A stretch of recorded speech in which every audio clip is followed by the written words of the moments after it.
மனித குலத்திற்காக வந்த இயேசுவை மனித குலம் கொல்லணும் என்று அன்றைக்கு தீர்மானம் எடுத்தார்கள்.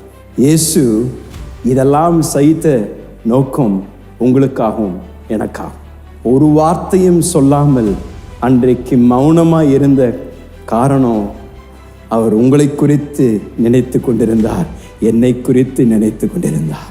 இந்த பூமிக்கு அவர் வந்த நோக்கம் மனிதனுடைய இடத்தை, ஸ்தானத்தை எடுக்கும்படியாக தான் இயேசு இந்த பூமிக்கு வந்தார் ஐயா. ஏன்னால் அந்த நேரத்தில் இந்த போலியான விசாரணை அவர் நிறுத்தியிருந்தாருன்னா மனிதனுக்கு ரட்சிப்பு வந்திருக்காது, மனிதனுக்கு மீட்பு வந்திருக்காது. ஆனால் இயேசு இந்த அவமானத்தையும் நிந்தையும் சகித்த காரணம், அவர் உங்களுக்காகவும் எனக்காகவும் சிலுவை மரணத்தை அவர் ஏற்றுக்கொள்ளணும் என்ற ஒரு நோக்கத்தோடு கூட அந்த இடத்தில் அவமானத்தையும் நிந்தையும் சகித்து கொண்டிருந்தார். அவருடைய அன்பு மிகப்பெரிய ஒரு அன்பு. அவருடைய அன்பு வாயின் வார்த்தைகளால் விவரிக்க முடியாத ஒரு அன்பு. அவருடைய அன்பு ஒரு வெளியேற பெற்ற ஒரு அன்பு.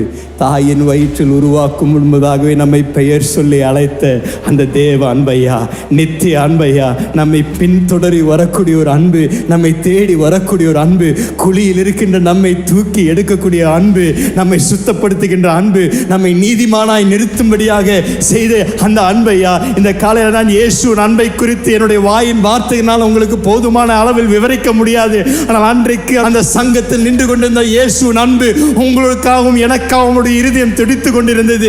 உங்களுக்காகவும் எனக்காகவும் தன்னுடைய ஜீவனை பலியாக கொடுத்து நரகத்திலிருந்து, நித்திய மரணத்திலிருந்து நம்மை விடுவிக்கும்படியாக இயேசு அன்றைக்கு அந்த காய்பா என்ற பிரதான ஆசாரியருடைய பொல்லாத எல்லா குற்றச்சாட்டும் ஏற்றுக்கொண்டு, பாவம் இல்லாத ஒரு தெய்வம் பாவமாய் மாறினார், பாவம் இல்லாத ஒரு மனிதன் பாவமாய் மாறி உங்களையும் என்னையும் பாவத்திலிருந்து விடுவிக்கும்படியாக இயேசு அன்றைக்கு அத்தனையும் சகித்தார்.